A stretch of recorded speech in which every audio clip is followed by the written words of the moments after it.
Joining us now is our very own chief political analyst, David Brody, and special guest, Rick Klein, the political director of ABC News. David, Rick, thank you both for being with us. Rick, to the Mueller report first. You know, a lot of people with this report now out want to know, will Democrats, in fact, pursue impeachment? What's your sense? I think it's going to be impeachment light. I think it's going to look like impeachment, but I don't think they're going to go as far as saying these are impeachment proceedings and they're going to take a vote on articles of impeachment. But the investigation, as you heard there from Chairman Nadler, they're going to go after the full report. They're going to want to hear from Attorney General Barr. They're going to want to hear from Mueller. And then I think there's going to be a lot of investigating that does look like you're pursuing impeachment, even though that isn't the end result. They know where the math is. They know how this game ends.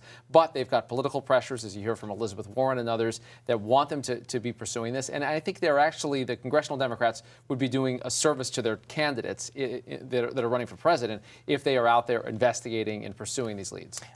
Is there a valid case for obstruction of justice, maybe for both of you? Because some say that Mueller left it ambiguous. Others say that he teed it up for Congress. David, why don't we start with you and then bounce back to Rick? Yeah, well, look, I thought what was interesting in the Mueller report is that Mueller actually spoke about Trump's anger, and to a degree, never said righteous anger, but that was kind of what he was saying, that he had a reason to be angry, to a degree.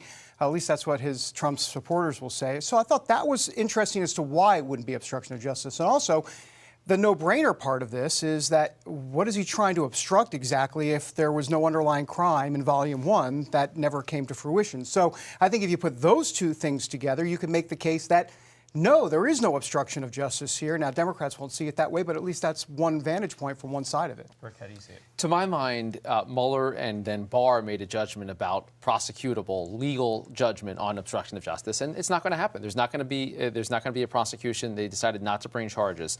That's the final word. That doesn't mean there isn't a political argument, though, and that's I think Mueller makes clear in the report about Congress's role in this, that high crimes and misdemeanors can be what Congress defines it to be. So they make a separate judgment than the legal judgment, which is settled.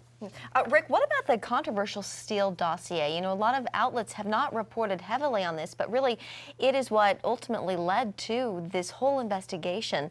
Do you think this story will pick up steam? Will we see it more and more in the headlines? Well, it's interesting because the Mueller report actually backed up portions of the dossier and debunked other portions of it. And I think the big question the president and his allies are raising is the genesis of the dossier and to what extent that dossier played a role in this entire investigation happening. I do think there's going to be pursuing leads along those lines. But look, I think if you recognize what the dossier was and what it wasn't, it was intended to be a kind of a collection of lots of tips that are out there. Some of the rumors ended up being true. A lot of them ended up being false. I think, though, if you look at the conduct that was documented by Mueller about Russian interference, about attempted campaign conduct, and then about things that got close to obstruction, I don't think you can use all of that, the underpinnings, to undermine the existence of the investigation. He found a lot, even though ultimately there will not be charges against the president. A quick 5-second addendum to that, in addition to what Rick said, which is that Steele dossier was used for the FISA warrant.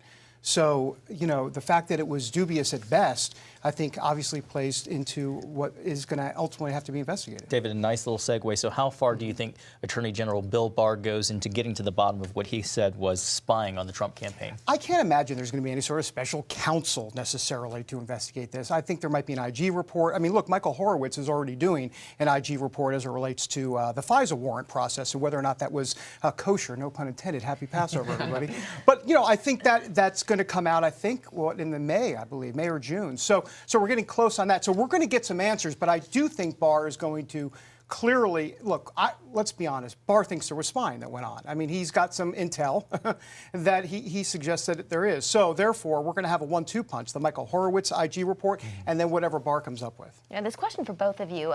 Ultimately, does this Mueller report become a net positive or a net negative for President Trump in this 2020 general election? Ricky first. It's a great question. He's going to play both ways. You're seeing the president already raising money off of this idea of investigating the investigators. You're seeing a base that's revved up on the other side. Of course, Democrats, as they cry for impeachment, I think it's going to play differently among different people. But ultimately, Kellyanne Conway was on ABC's This Week over the weekend, said this is going to be how the president gets reelected. I'm not convinced of that. I think it's going to be part of the political equation, but voters are going to make judgments based on a lot of complicated things. The one thing I do think, shining a light on the conduct of a president is important here. And I think an important question for Democrats as well as Republicans, is this what you want to see, how you want to see a president act? And if the answer is yes, then that's part of a re-election argument. If the answer is no, then it's not. We're going to see if the Fifth Avenue strategy holds with Donald Trump here, because look, I mean, if Democrats want to try to suggest in 2020 that character is an issue with Donald Trump, well, yeah, tell me something I don't know. I mean, they've been saying that for years, and it hasn't worked. He's been Teflon. I think this is net positive for Trump because he goes to the bottom line, says no collusion, no charges brought on obstruction of justice. All right, David and Rick, thank you both very much.